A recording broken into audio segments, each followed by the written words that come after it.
Act 1, Scene 1. A record player crackles to life. Devil Woman by Cliff Richard plays. We're in a makeshift bedroom. Molly is tucked up in a hospital bed, attached to a drip, a set of drawers beside her. At the end of her bed, a record player on a stand, a cardboard box of vinyls underneath. Dan reads the back of the sleeve for the album Almost Famous. So, what do you think? It's better than some of the other shit you've made me listen to. Cliff was cool in my day, I'll have you know. Your day was long ago. Oi, just because I'm dying, don't mean I can't give you a slap. Going for a fag. Do you remember where I put my lighter? It's a bad habit, you know. Sure, it's in here. There's one in the top drawer. Dan stops to open the drawer and finds a Zippo lighter. Is this yours? Your Uncle Stan's. I bought it for him when we went to Formby. It's nice. You can have it. You sure? Well, I'm not going to use it, am I? Consider it my gift to you, a little something for looking after me. You're not getting soppy on me again, are you? You're a good one, you know. Your mum and dad missed out. You know, I see you as my son, don't you? Well, I'm not your son, am I? Like you said, I missed out on that part. Dan. Anyway, why are you talking like that? Because I don't have long. Now, don't say that. But it's true. Can I go now? Yeah.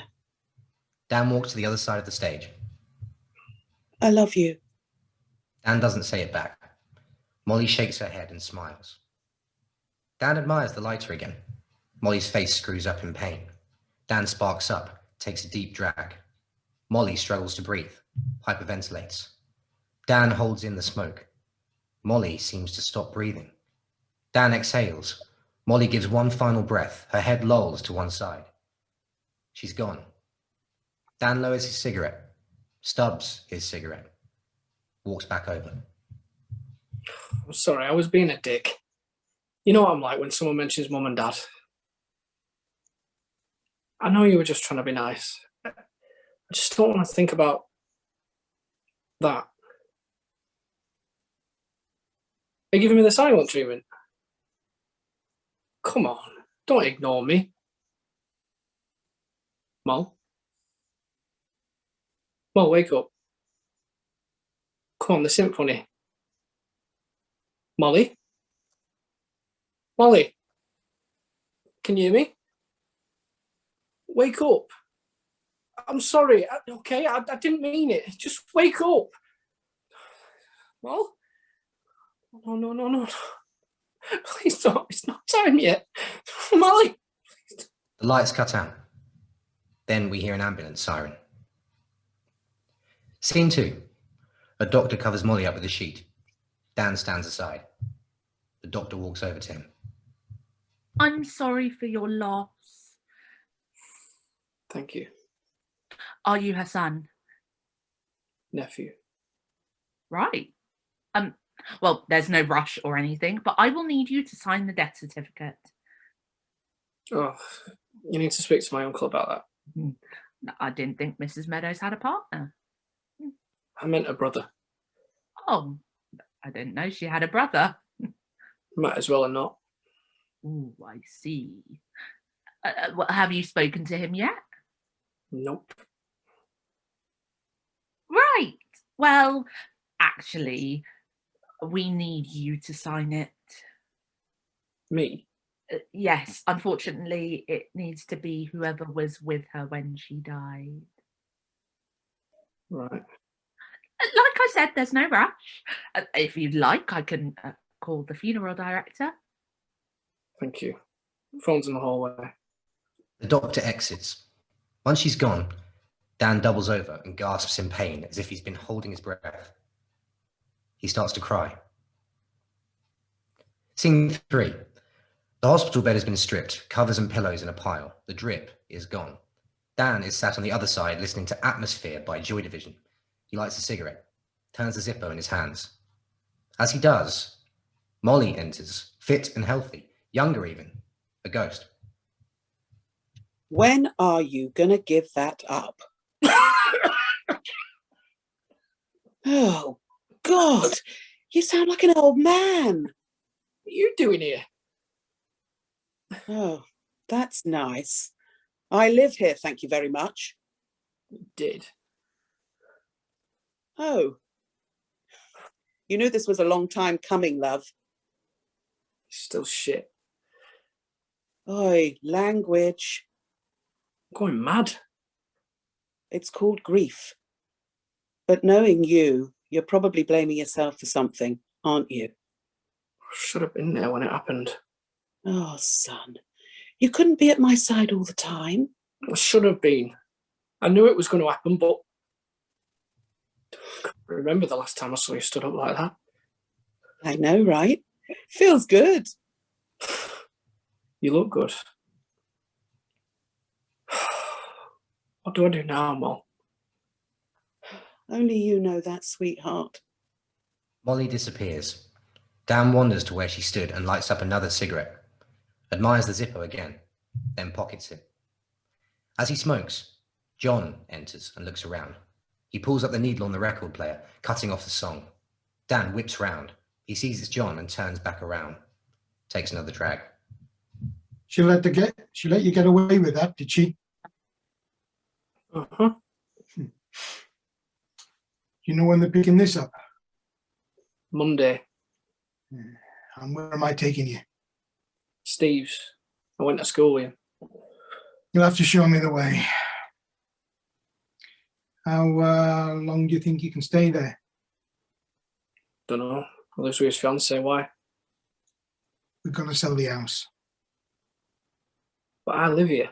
And how are you going to pay for it? The bills? Mortgage? Have you got a job? Been looking after Molly. So no. I can get a job. This was my sister's house, and she's not here to pay for it, so we're selling it. Now, are you ready to go? It's getting late. Dan nods. John strides off stage. Dan sighs and stubs his cigarette, shoulders a rucksack, runs a hand over the bed and smiles, then takes one last look at the room before exiting. Scene 4. Living room. Steve and Vicky are curled up on the sofa watching TV. Dan knocks at their front door. Vicky gives Steve a shove. Go on then.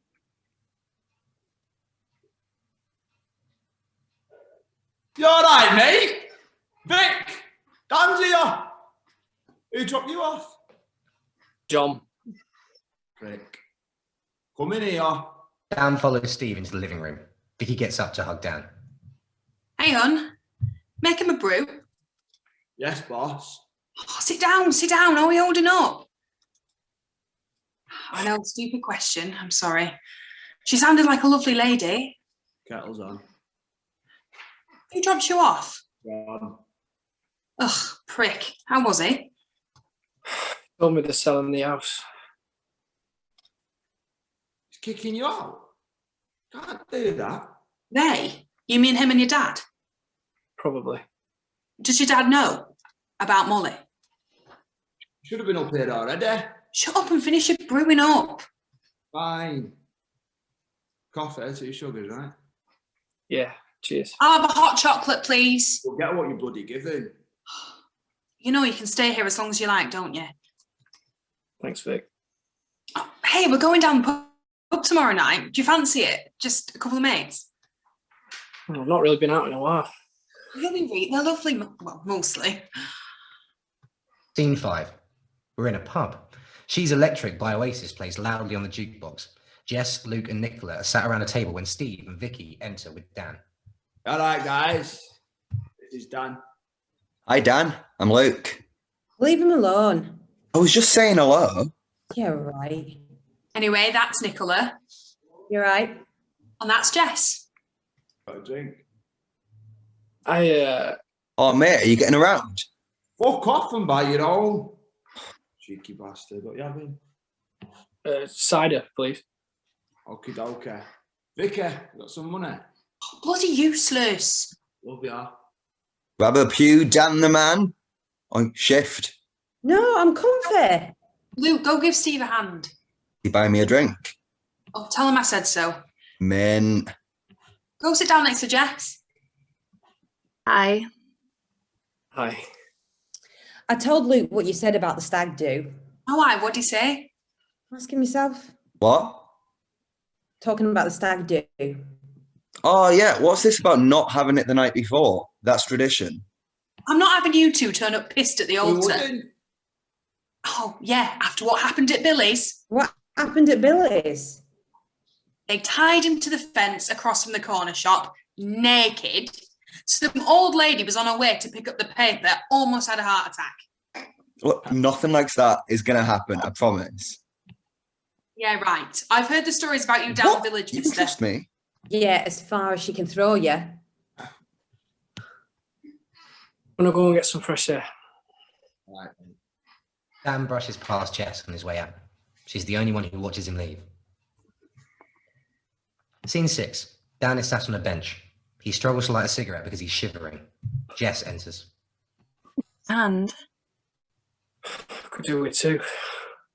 Jess smiles, sits and takes the lighter from Dan. He watches her light the cigarette in one go. ta-da! Cheers. Dan and Jess gaze at each other, but then Dan turns away to smoke. Came to check if you were all right. I'm good. Jess nods and turns over the Zippo in her hands. This is cool. Where'd you get it? It was my auntie's. Vicky told me about her. I'm sorry. Thanks. You looked after her, didn't you? Mm-hmm. And for? 2 years. That shit. Jess rests her hand on Dan's. He looks at her hand, then accidentally blows smoke in her face. Oh, shit. Sorry. Do you want a drink? I've already got one. I mean, after that. Do you like snake bite? What's that? Snake bite! It's like half cider, half lager. You can have it with blackcurrant as well. Huh. Never heard of that. You don't go out much, do you? I'll be right back. Jess pats him on the knee and gets up, then pauses at the door. You should come out with us next week. There's a rave on in town. It's not really my kind of music. Same, but it'll be fun. I think it's time you had some fun. Is that a yes? Sure. Good. Be back in a minute. Okay. Jess takes one last look before heading indoors, grinning. Dan smirks and looks up at the sky. Scene 7. Steve and Vicky's living room. Dan wakes up on the sofa. Steve is crouched beside him holding a mug. I just see.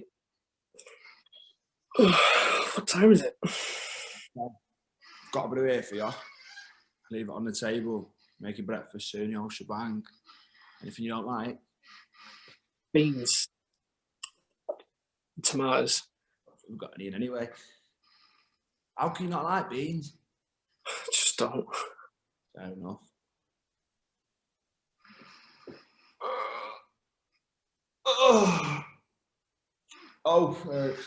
John rang. I realised you give me my number. Oh, yeah, sorry. It's all right. Said you'd give him a ring back. Did he say what it was about? No, I asked, but the grumpy bastard said it was none of my business. Anyway, the phone's in the hall. Gonna crack on with breakfast. How's you like your eggs? Scramble, please. Fancy, man. Better try. How'd you like your eggs in the morning? I like mine with a kiss. How do you like? Dan goes into the hallway and rings John. John Wilson speaking. It's Dan. So you're up, then? Uh-huh. Were you out last night? What did you want? I've been making the funeral arrangements. Molly's going to be at the Chapel of Rest tomorrow. Will I be able to see her? Yep. But first, I need you to pick up something for her to wear. Okay. Yeah, and a couple of songs for the service. I noticed she had the vinyl collection. That means I'll have to go back to the house. Am I allowed to do that? Or are people already doing viewings? Look, I'll meet you there. 12 o'clock. Don't be late. John hangs up. Dan holds the receiver away from him, then replaces it. He re-enters the living room at the same time as Vicky. She ties a dressing gown around her. Remind me not to let Luke buy my drinks. My head is pounding. You all right? Yeah. Just don't phone to John. Got to sort some stuff out for the funeral today. Oh, do you need a lift? Nah, you're all right. I can walk. Don't be daft. It's bloody freezing out there. Mum thinks it's going to snow soon. Oh, just let me have me coffee first. Steve's making breakfast. Oh, God. Steve's cooking always makes me want to throw up. Never mind when I've got a hangover. Oh, God. There's that smell. Bet you had one of them last night as well. Don't know what you mean. We all know what happened with Jess. What did she say? Want me to tell you if she fancies you? Sure. Oh, knew you two would get on. She could do with someone nice like you. She's not got a great past with men. I see. What's going on? None of your business. Make us a coffee. Make it yourself. I'm cooking. Looks like it. Leave me alone, woman. Vicky follows Steve into the kitchen. Oh my God, it looks like a bomb site in here. I'll clean it up after. No, you won't. You know the bacon's burning, don't you? Oh, shit. Scene 8. Dan is sat on the floor in Molly's house, rifling through her vinyl collection. The hospital bed is gone. Rock and Roll Suicide by David Bowie starts on the record player. Dan nods along. Then, like Bowie, he takes a cigarette, puts it in his mouth, stands up and lights it, taps his foot to the guitar and puffs. Eventually, he starts singing along, slow dancing and smoking at the same time. As the song ramps up, he plays the air guitar and gets more into it. A private rock concert. Then Molly pokes her head in. Who? Dan drops his cigarette and stamps it out, turns the volume down. Stop doing that. You summoned me. I hope you're picking something good. Why have you got a face like a slapped ass? I'm picking your funeral song. No. It's got something to do with that pretty girl, hasn't it? No. Yes, it is. It's about what Vicky said. I'm not discussing girls with you, even if you're dead. Exactly. I'm dead. Technically, you're discussing it with yourself. Technically, I'm busy. Is it because she said you're nice? Not listening. Do you think you wouldn't be good for her? Oh, now you're being ridiculous. Am I? Let's be honest, only two things happen with us Wilson men when it comes to women. Either we have no luck at all, like John, or we fuck it up, like Dad. You're not like either of them. DNA test would disagree. Being a bastard isn't genetic. Look at me. You're different. Because I'm a woman? I could end up like Mum. That's genetic. Now you're being silly. Do I have to remind you why you took me in the first place? You like this, Jess, don't you? Maybe. Right then. How do you know what's going to happen unless you give it a go? Do it for me, okay? It's about time you had a date, handsome lad like you. It's not a date. We're going as a group. She asked you personally. It's not a date. John enters. Molly rolls her eyes. Mr. Happy's here. I'll leave you to it. Don't fight, please. Molly exits. Can you turn that down? Dan begrudgingly obliges to turn Bowie down. Have you found something for her to wear? Or have you just been mucking about? Dan picks up a pile from behind him. It's the clothes Molly's ghost wears. John frowns. Hasn't she got like a dress or something? She didn't wear dresses. Right. Have you picked any songs? Made a list. Dan passes him a scrap of paper. I'll see what I can do. When's the funeral? Monday, 9:30 at Grenville Cemetery. Don't be late. I'll be there anyway, won't I? What do you mean? I'll be in one of the cars. You're not having cars. Why not? Can't afford it. I'm sure Dad can. Your dad's not paying for it. You've spoken to him. Yeah. Is he coming? It depends. Depends on what. He might be working. It's his sister's funeral. Who else is carrying the coffin then? The pallbearers are. I wanted to carry the coffin. Well, the decision's already been made. Dan says nothing. John takes out a business card and passes it to him.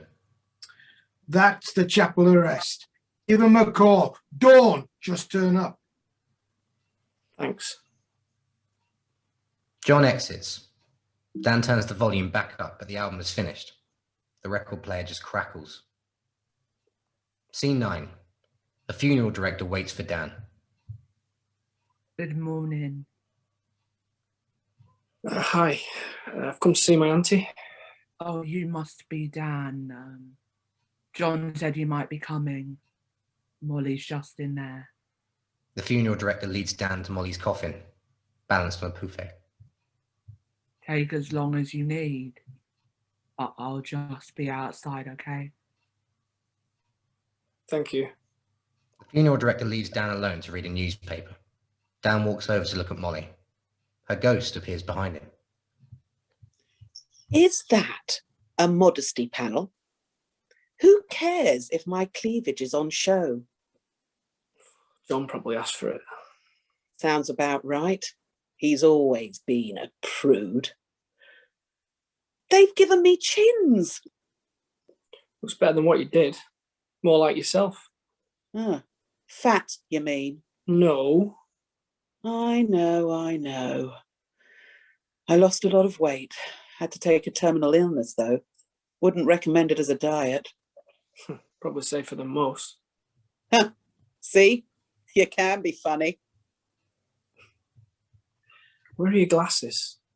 Maybe they'd melt. Molly walks around to inspect the coffin. I wonder how they filter everything out. Like the handles. Do you think they take them off or they use a magnet or something? There's obviously not going to be a lump of metal in my ashes, right? I don't know. The coffin's nice. Wood's probably cheap, though, knowing John. Tight git. Does he know what I want doing with the ashes? I haven't had a chance to tell him. Half buried with Uncle Stanley. Half scattered on Foamy Beach, right? Right. Make sure John doesn't take me back to his. I hate that house. It feels empty. Why can't men decorate? You look peaceful. I look really pale. Bit too much makeup for my liking. It's better than the last time I saw you. Couldn't get it out of my head for days. It was your eyes. They were half open, just staring at me. I needed to see you like this.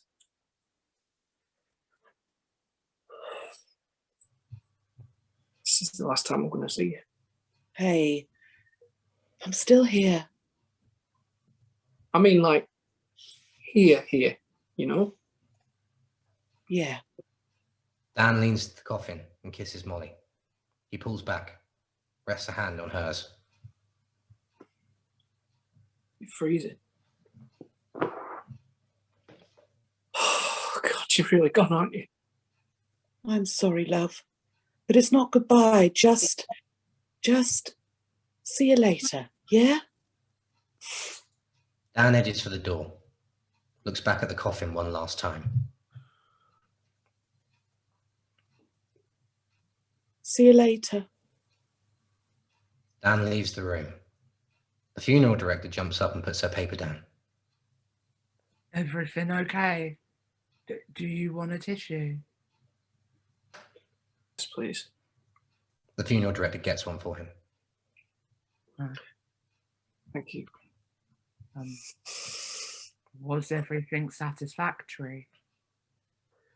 Yeah, it's lovely. Thank you. Oh, she wore glasses. Wears glasses. Would you be able to put them on her, or? Sorry, no. Right. Okay. You got a bin? Just over there. Okay, thank you. No worries. Take care. Scene 10. Dan is stood topless in jeans waiting for Steve. Here you go. Might be a bit big, but it'll do. Steve chucks a t-shirt at him. It's baggy and yellow with a smiley face on it. Got that from the Hacienda. Did you ever go there? No? God, it was mint. Proper mint. That reminds me. Be right back. Okay. Steve exits. Dan tugs the t-shirt to inspect it. The door knocks. Dad, do you want to get in the door, mate? Dan answers the door to Luke, Nicola and Jess. They all have luminescent stripes on their faces. Luke and Nicola are in tank tops, glow sticks around their necks and wrists. Jess is wearing a band t-shirt and jeans as usual. Danny boy! I like the t-shirt. Very on brand. Luke flops on the sofa. Nicola pushes him so she can sit down too. Dan and Jess remain in the doorway. They're having a moment again, but this time they have an audience. Have you seen the remote? I think they're on pause. If you're not going to snog, can you shut the door? It's freezing. Dan and Jess snap out of it and close the door. Vicky enters. Bloody hell, you're early. Told ya, I'm good at time management. I'm not having this conversation again sober. You want me to get you a drink? Definitely not. What the hell are you wearing? Rave gear. You look like a set of traffic lights. Turned on. Can't help it. Have you seen Danny in his t-shirt? You're only a few minutes earlier, Luke. You would have caught him. You just missed him topless. You kidding me? Oh my God, don't encourage him.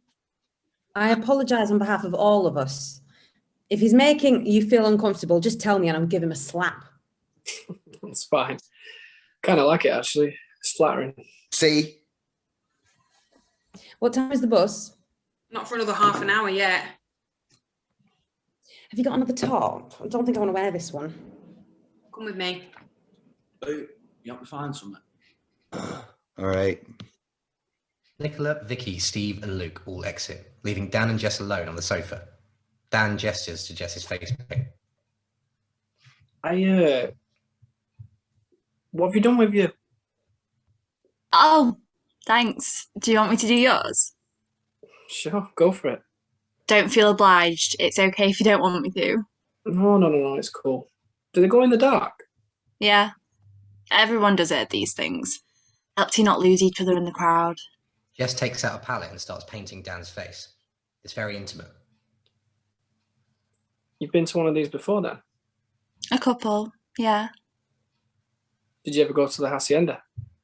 But yeah, it was mental. How come it got closed down? Oh, there was always something happening. The police went to visit once and they saw this guy get hit over the head with a metal bar and pushed in front of a car. Jesus. You think that's bad? There were shootings as well. Outside and inside. And they didn't close it sooner because... The council said it contributed to an active use of the city centre core. The hell does that mean? Of course. You don't think anything bad like that's going to happen tonight, do you? What? No. No. Jess puts her hand on Dan's. And if it did, I'd protect you. Dan and Jess share a gaze and slowly start to drift towards each other. But then Jess pulls back. I should probably finish your nails. Jess continues to paint Dan's nails. He watches her and drops his hand. Stop moving! You'll make me smudge. Sorry. Jess has realised he's staring at her. Come closer. Bit more. Dan and Jess are nose to nose, kissing distance. But then Right, let's get fucked. the others are back. Steve waggles a sandwich bag full of pills. Dan and Jess jump apart. Do I even want to know what those are? Something to start us off. Steve starts sharing the pills. Everyone takes theirs, but Jess, who is waiting for Dan, but Steve doesn't hold out the bag for him. You don't have to if you don't want it. No. Go on. You sure? Dan snatches the bag and takes a pill, throws it down the hatch. Jess exchanges a look with Steve. He shrugs and takes back the bag. Jess swallows her pill. You good? How long does it usually take to kick in?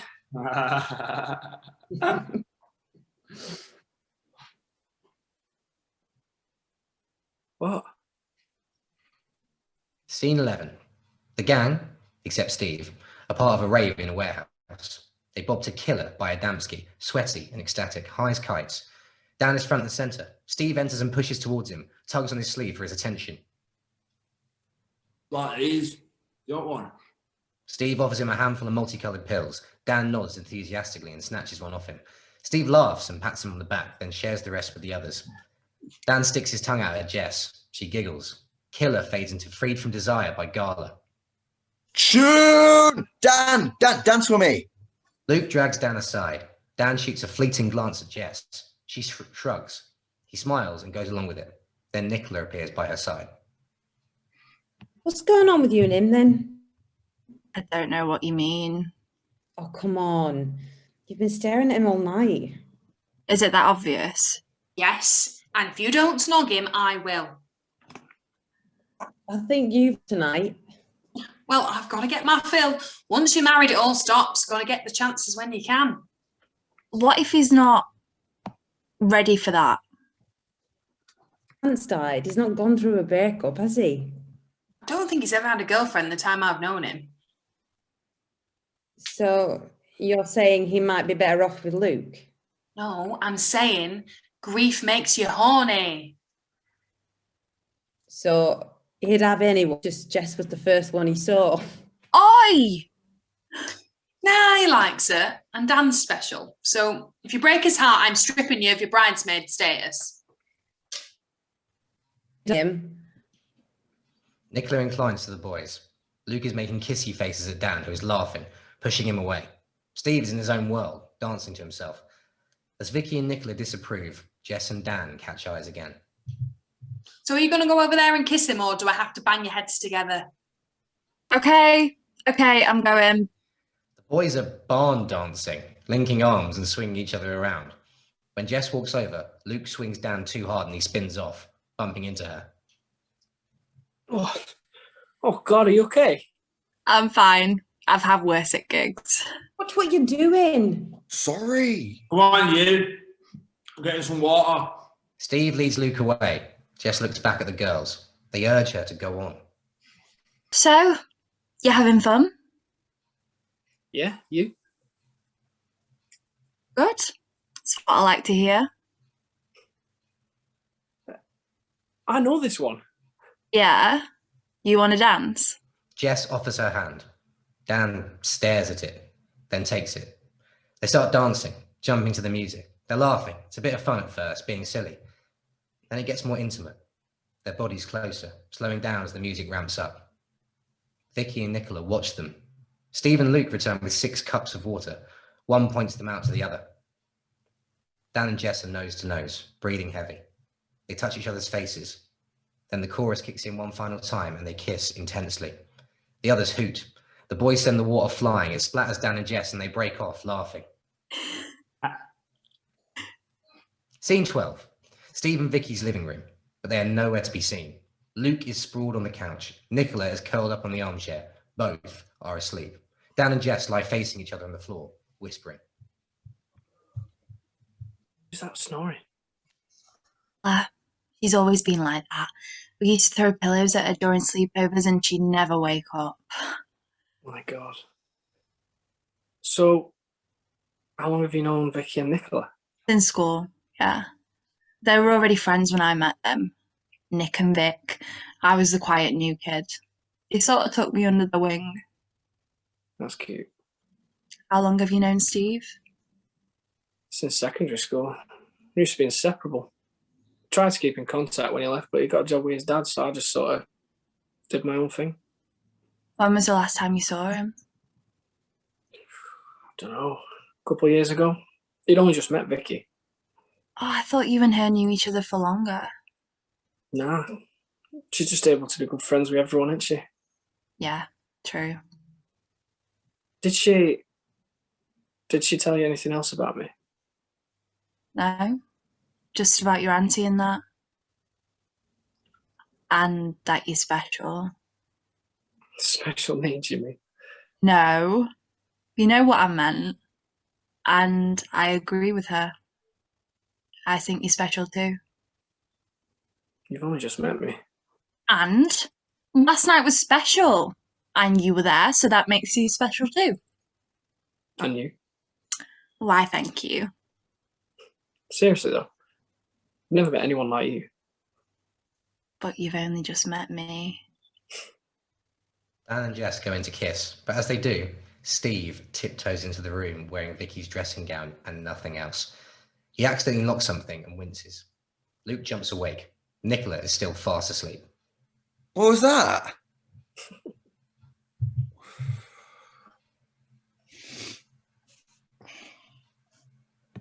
Christ. Luke throws a pillow at Nicola. She doesn't wake up, so Luke wraps a cushion around his ears and flops back down. Either of you like a brew? Yes, please. Steve tiptoes back out. We'll never get a minute alone with this lot, will we? Always do something. Just you and me. Yeah? Yeah, if you want to. It's a date. Dan and Jess lean in to kiss. Oh my God. Scene 13. Dan knocks on Jess's door. Molly is with him. A girl inviting a boy round to her house. Wouldn't have happened in my day. It's a Sunday. Nowhere's open. How are you feeling? Kind of nervous. I meant after last night. What are you talking about? Don't play thick. Just the other day, you were worrying about turning out like your mother. And then last night, you're popping pills like Elvis. Elvis? Didn't he die on the toilet? Exactly. Do you want to end up like that? It was just a one-off. It won't happen again. It better not. I don't want to see you anytime soon. Shush. I think she's here. Daniel Wilson, I'm talking to you. Jess finally opens the door and Molly disappears. Hey. Hey, were you just talking to someone? No. Right, come in. Jess leads Dan into her bedroom. It's adorned with heavy metal posters like Black Sabbath, Iron Maiden and Metallica. Not what you expected. I mean, I gathered you're into harder stuff, but... You got a CD player? But that was expensive. Worth every penny. Do you mind if I... Go ahead. Jess plonks on her bed and watches Dan browse her CD collection. I never asked. What kind of stuff are you into? All sorts. Bowie, the Smiths, Joy Division. Depressing stuff then. No. I like the Happy Mondays, the Stone Roses, the Spiral Carpets. So, Manchester bands mainly. Yeah, I guess. I like the Britpop stuff too at the moment too. Oasis and that. Just getting difficult to find new stuff on vinyl. You still buy vinyls? Yeah, why? But CDs are the future. If it ain't broke, don't fix it. But they do break so easily. Not if you take care of them. Oh, I get it. Music is precious. That's not what I meant. But don't you get bored of having to turn the LP over? Don't you just want to sit down and listen to something all the way through without having to get up? I kind of like the extra effort. After all the artist has done for me, it's the least I can do. What? You think I'm weird, don't you? No. I think you're cute. Dan blushes and resumes rifling. I don't recognise any of these. Motorhead, Def Leppard, Alice in Chains, Iron Maiden. God, scary. No, they're not. Dan pulls out the album No Prayer for the Dying, which has the band's zombie mascot, Eddie, bursting out of the ground and strangling a gravedigger. You tell me that's not terrifying? It's cool. They're not as bad as some. Bring Your Daughter to the Slaughter. That was #1 in the charts. Was it? Yeah? You'll know it when you hear it. Let me show you how modern technology works. Would you like to do the honours? Dan presses play. When it kicks in, he recognises it. Oh, yeah. Told you. What'd you think? It's all right. Yeah? It's more like this.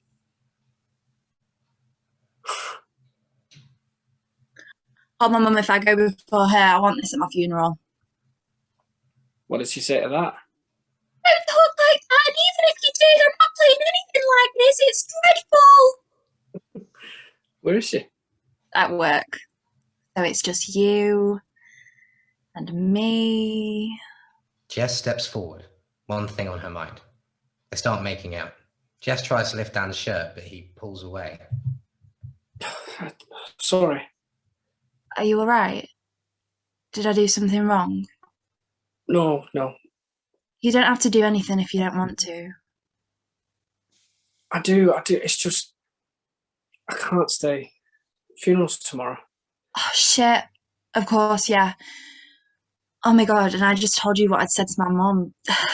You must have thought I was a right dickhead. It's fine. You're allowed to mention funerals. Yeah, but then I tried to seduce you. I'm fine when you're trying to seduce me. But it was inappropriate. Jess. Yeah? Dan kisses her. Was that to shut me up? Yes. Stop apologising. Sorry. What did you want to do? I don't know. Can I ask you something? Go on. Can we put something else on? Scene 14. Dan is sat in the pews of a crematorium wearing a dark blue jacket, poorly knotted tie and trainers. His eyes dart around. Molly appears beside him. Wow, this is quite a turnout. If only they all came to see you when you were alive. Well, you don't know what you've got till it's gone. Why are they all staring at me? They're just jealous of how you turned out. They hate me because of what happened. They think I'm just like Mum. Just ignore them. They barely know you. And like you said, where were they? They probably think I'm after your money. Well, good luck on that one. I ain't got any. Daniel? The vicar has come over. Dan jumps up to shake his hand. Father, it's good to see you again. Thank you for doing the service today. Of course. Your aunt was a great woman. I always did fancy him. How come you didn't come with your uncle? John, is it? I told him we'd already sorted everything with Molly months ago. He just wanted to check for himself. I see. Well, if you ever need someone to talk to, you know where I am. Thank you, Father. The vicar goes to wait at the lectern. Oh, I'd love to rip off that dog collar. And you judge Jess for inviting me round. What would Uncle Stanley say, eh? He'd understand. Devil Woman starts playing from a speaker as pallbearers enter carrying Molly's coffin. One of them is John. Uh-oh. He told me no one was carrying the coffin. The coffin is placed beside the photograph. The congregation sits. The song fades out. Dan shoots daggers at John. We are gathered here today to celebrate the life of Molly Meadows. I can't believe this. Don't assume the worst.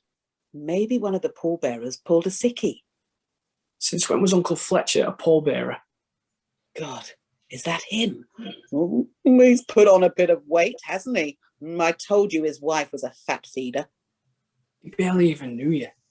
Most of these people didn't. I don't recognise half of them, but it makes them look good, doesn't it? They're just paying their respects, Dan. Yeah, well, it's no good now, is it? Promise me you won't do anything, will you? Dan. Don't have to listen to you. You're not really here. You're there. Exactly. So pay some respect, to my memory at least. Just leave me alone. Dan says this a bit too loudly. The vicar pauses. Dan ducks his head. The vicar continues. Dan looks beside him. Molly has vanished. Scene 15. Dan is outside the Conservative Club where Molly's wake is being held. He sways, trying to light a cigarette. He's drunk, half a pint on the floor. After a few attempts, the cigarette is lit. He covets Molly's lighter in his hands, then puts it away. John enters. Here he is. What are you doing out here? Dan picks up his pint and holds it aloft, spills some. What's it look like? Come inside. Why? Well, just do it. Dan puts down his pint, takes a drag. Why did you lie to me? What are you talking about? The coffin. You said none of us was carrying it. Your dad changed his mind at the last minute. What's that got to do with him? Well, he paid for the funeral. So what?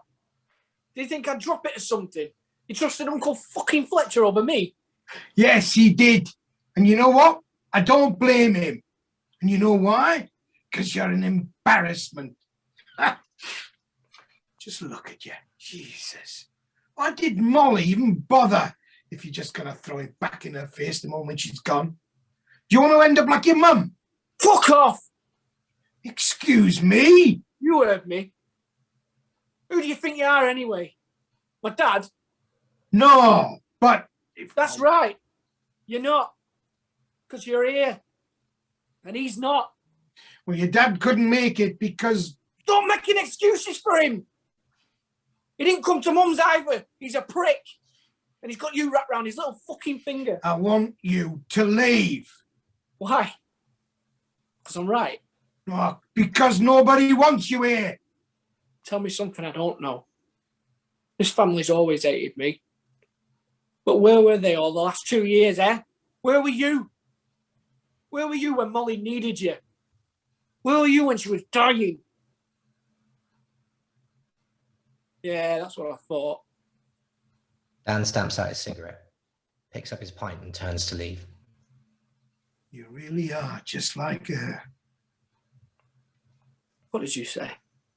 I said, you're just like your mum.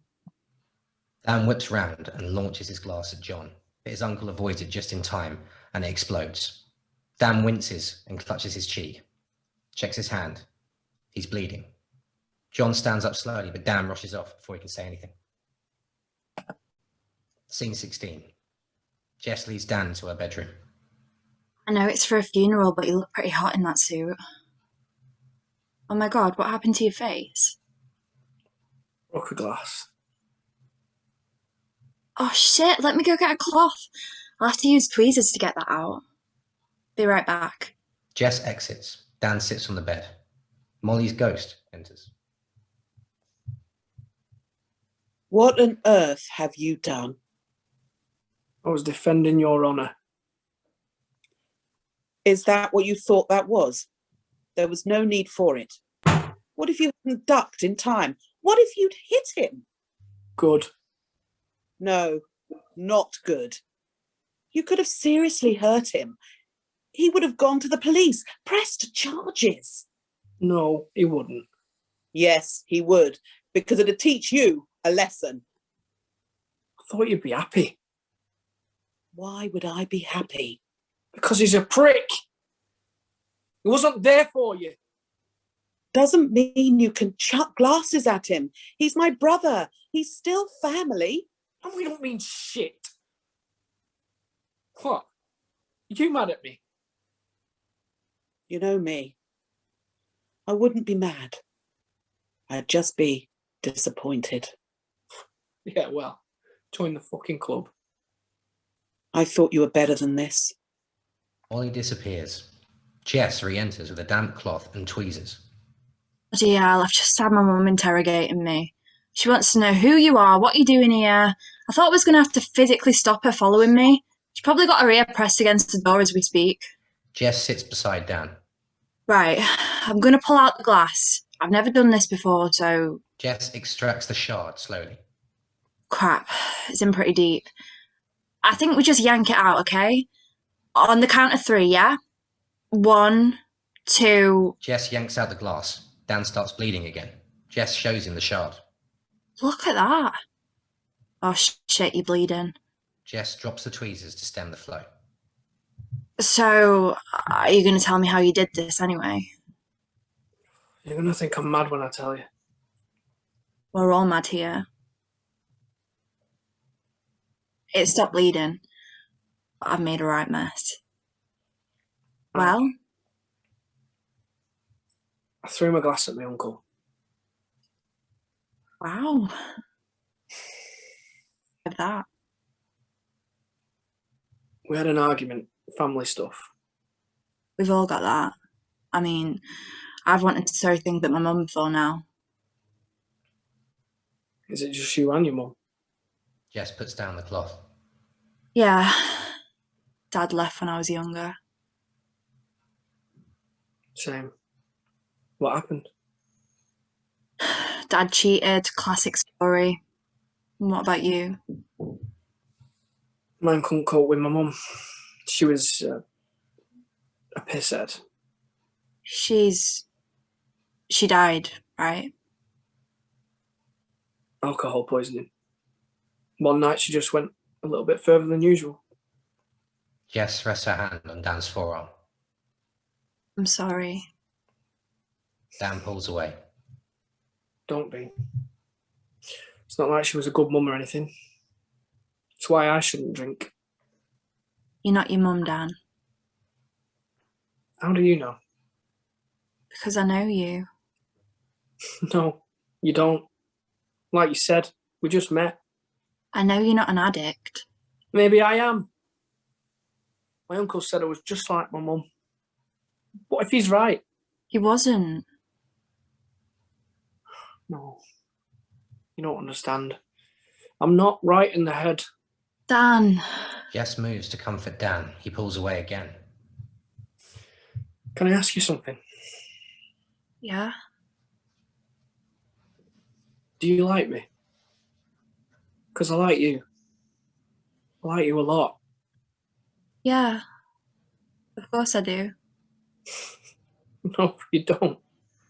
I do. How? What is it to like? I just do. Nah. I'm just a bit of fun to you, aren't I? That's what you said when we met. You wanted us a bit of fun. That's not true. What then? You want to be with me? Yes. You really want to be with this? I tried to hurt my uncle, Jess. You don't want someone like that. That's up to me. You're right. We might not know everything about each other, but I want to. It's my choice. I like you, and I know you're not who you think you are. I can't do this. Dan. Dan hurries away. Jess doesn't follow him. Scene 17. An instrumental version of Jamiroquai's Deeper Underground grows in the darkness. We're in the warehouse again. It's more ominous. The doctor from earlier enters wearing a lab coat. In the background, Methylene dioxymethamphetamine, more commonly known as MDMA or ecstasy. Lovely little drug that everybody's talking and taking. And I mean, everyone. Dan swallows a pill. He starts to bob about. And why not? It increases energy, empathy, even pleasure. But like anything good in life, there are side effects. Some aren't so bad. For instance, sweating, blurred vision, rapid heartbeat. And then comes the nausea, the vomiting, Dan runs off stage to be sick.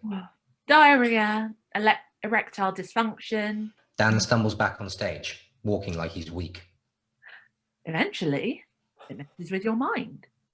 Makes you irritable, impulsive, makes you want to do things you wouldn't normally do.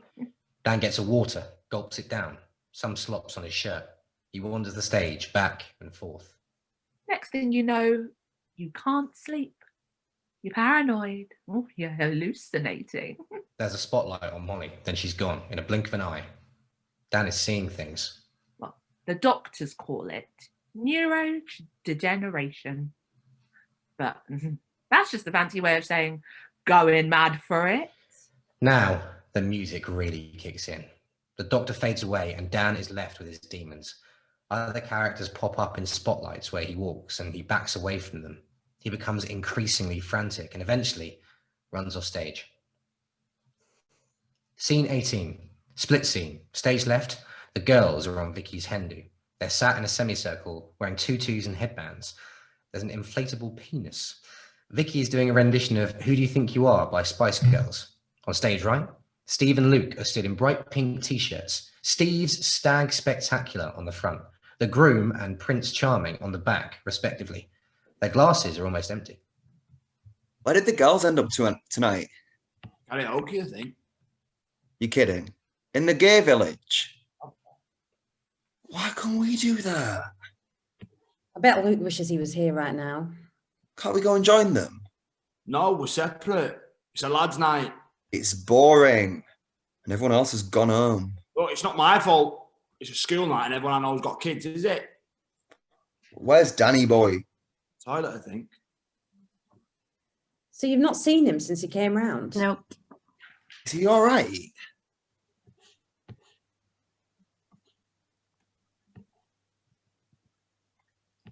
Just wait till he sorts. What are you going to do? Just wait Do you till he want- sorts himself out. That's all I can do.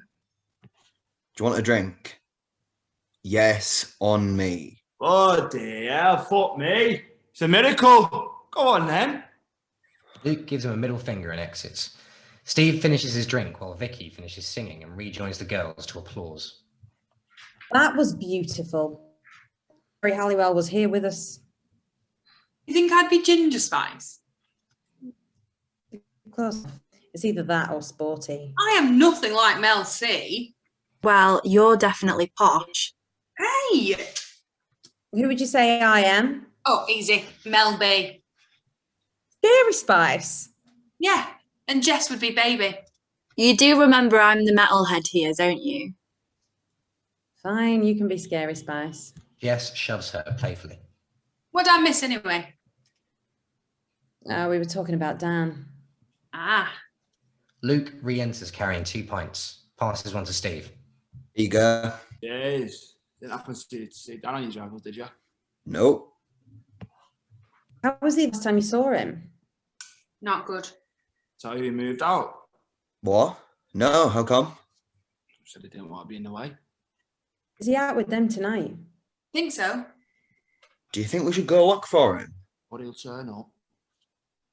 Well, let's not done it. We're supposed to be having fun. And I think it's Jess's turn. Oh no, I'm not going up there. Yes, you are. It's my hen do, and you do what you're told. Fine. They better have something good on it. Jess gets up to Mike. The lights go out. Firestarter by The Prodigy begins, and a spotlight appears on Dan, centre stage. His stag t-shirt reads, Dan the Man. He looks worse for wear. He's with a drug dealer. Here you go. The dealer trades Dan a baggie of pills for a note. As Dan opens the baggie, the dealer sits down and takes out a heroin kit, sets aside a needle, foil, a spoon. Sure you don't want anything stronger? The dealer tests her lighter. It doesn't work. You got a lighter? Mine's fucked. Yeah. One sec. Dan reaches in his pocket, pulls out nothing. Confused, he tries his other pocket. Empty. I can't find it. Have you got one or not? Dan begins to panic, checks his pockets again, the surrounding area. Oh, mate, what's wrong with you? Dan sprints off stage. The spotlight fades. We're back with Steve and Luke. Dan races back on stage and starts searching for his lighter. Luke points him out to Steve. I found him. Dan drops to his knees in a desperate search. What's he doing? Looks like he's on something. Come on. Steve and Luke cross over to Dan. Dan, what are you doing on the floor? I lost my lighter. Come on, mate. Let's go outside. No. Dan resists, but with considerable effort. Luke and Steve strong-arm him to get up and navigate him away from the dance floor. Outside, the music is muffled. Dan tries to rush back in, but the boys block him. Let me go back in. I lost my lighter. You a new one. Just let me look for it. Dan, calm down. Get out my way. Dan pushes Luke, so Steve pushes him back harder. The fuck's wrong with you? It's just a fucking lighter. Dan punches Steve square on the jaw. He sways away from the punch. Luke is horrified, rushes to him. Shit, mate, are you all right? Yeah, I'm fine. Have you lost it? Leave him alone. He didn't mean. He punched you in the face. Dan slopes away and collapses on the edge of the stage. Dan, I'm sorry. it's fine, mate. No. Said a bit too much. It happens to the best of us. It was my auntie's lighter. Steve and Luke exchange looks. Shit. Steve squats beside Dan and puts an arm around his shoulder. Sorry, mate. Didn't know. Steve squeezes him closer. Dan sobs into his chest. Luke crouches and rubs his back soothingly.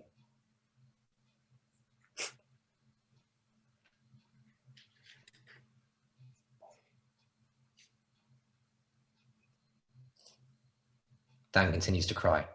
Everything's going to be all right, mate. All right? Promise you everything will be all right. Comforted by his mates.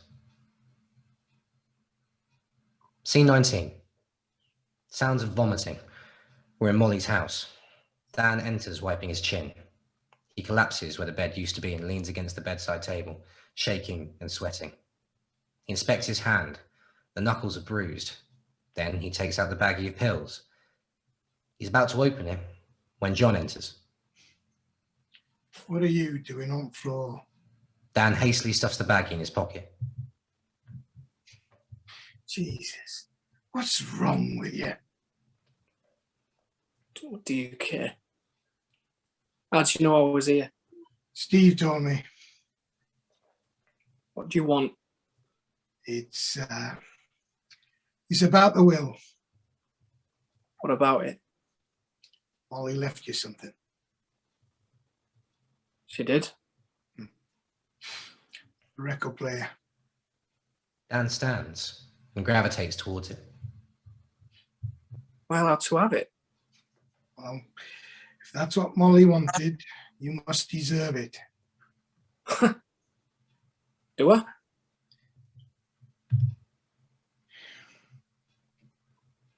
I was thinking about what you said the other day. You were right. You were there for her when we weren't. You looked after her.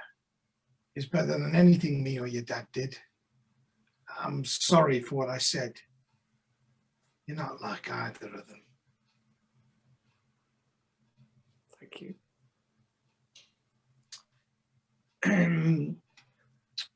Look, Steve wanted to know if you're still going to the wedding. He said to tell you some girl called Jane was asking after you. Yes. Right. Yeah. Oh, and before I forgot, John takes an Molly left envelope you out of his this. pocket. Molly left you this as well. John passes down the envelope. He opens it. Inside is a check. A check? It's everything she had. Pension, house, everything. Dan almost falls over in shock. John awkwardly nods and motions for the door. Well, I'll be off then. Wait, John. Thank you. John nods, then exits. Dan looks down at the check again. Molly enters. Did you think I wouldn't look after you? This is too much. It's the least I could do. This is what you wanted to talk to me about, weren't it?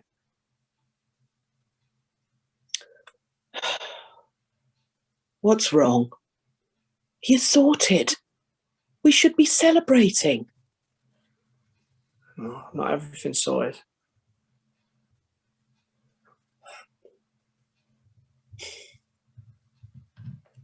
She wants to see you. Look at me. My state. Nothing a wash can't fix. Fucked everything up. No, they're your friends. They'll understand. Dan considers this, then begins rifling through the vinyl box. What are you doing? Dan chooses Rock and Roll Juvenile, puts it on the record player, places the needle partway through. We Don't Talk Anymore by Cliff Richard plays. The song makes him smile. He nods along to it. After a while, he goes to the wings and starts chucking clothes over his head. I thought this type of music was too old for you. Shut up, I'm busy.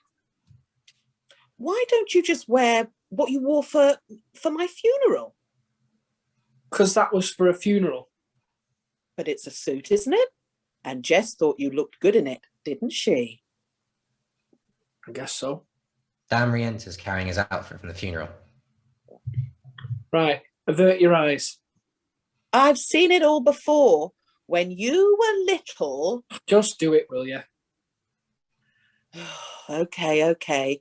It's not like I'd not seen anything on account of being a figment of your imagination. Yeah, well... Dan strips down to his socks and underwear, jumps into his trousers. Time is it? How am I supposed to know?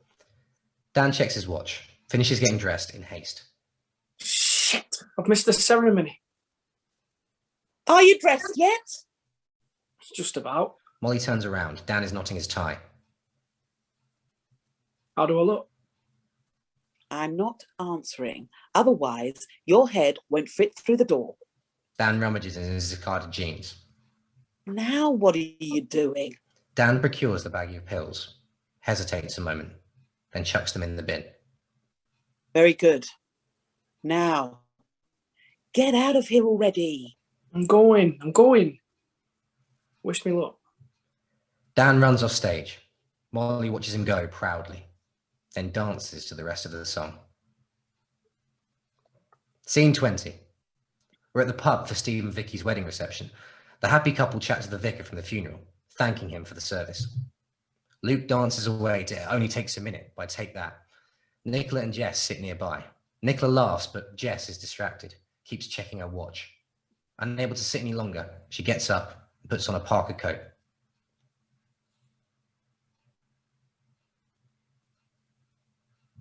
I'm going to the loo. Okay. Jess exits stage right. Nicola exchanges a sad look of sympathy with Luke. Behind him, Dan enters stage left. He's shivering, covered in snow. Dan? Steve and Vicky hear this, see Dan, apologise to the vicar and head over. Luke rushes over and snogs Dan, leaving him flustered and speechless, but grinning. You beautiful bastard. How's the hand, Danielson? Oh, come here. Luke and Dan embrace tightly. Nicola joins them. It's good to see you. You're late. Steve and Vicky take turns to give him hugs. Vicky pecks him on the cheek. I'm so happy you came. Are you all right? Yeah, I think so. How did it go? Well, I nearly ended up punching Luke. But she'd leave that for you. What? Maybe I'm into that. Sorry about that, Steve. Bish posh. If anything, I owe you an apology. I knew about your past and I still encouraged you. I'm old enough to look after myself. Well, I'm glad one of you is. I don't blame you for punching him. He's a pain in the ass. Aye. I know. I had to do his makeup this morning to cover up the bruise. He kept whining like a little girl. A very pretty little girl. Vicky kisses Steve and slaps him on the chin. Ow! Hey, where's Jess? I think she went looking for you. Do you mind if I... Go. Go.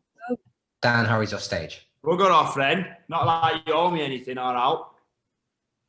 Scene 21. Jess is sat on the bench outside the pub. Temptation by New Order plays muffled. Dan enters. When did you get here?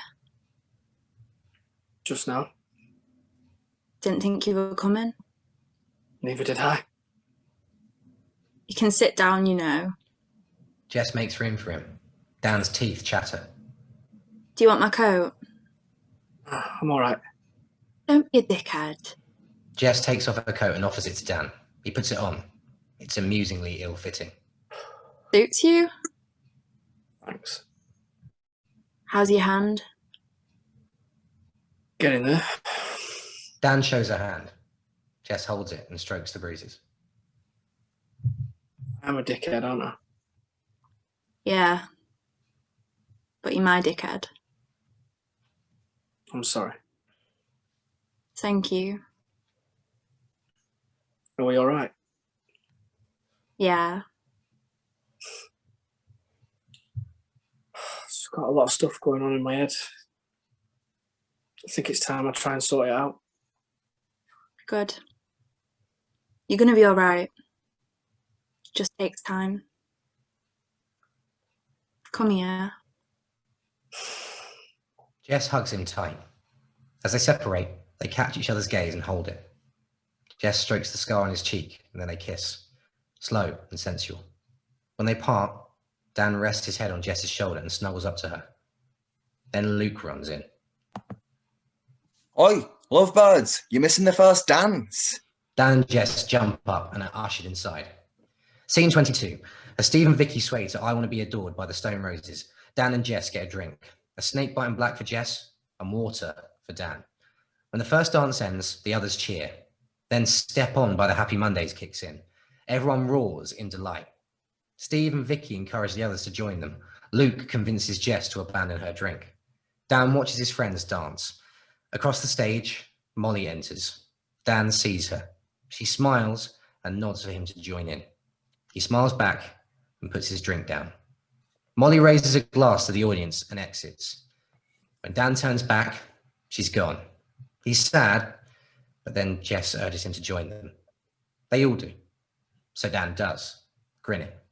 Together, the gang dance. Luke tries to show off with a moonwalk at one point.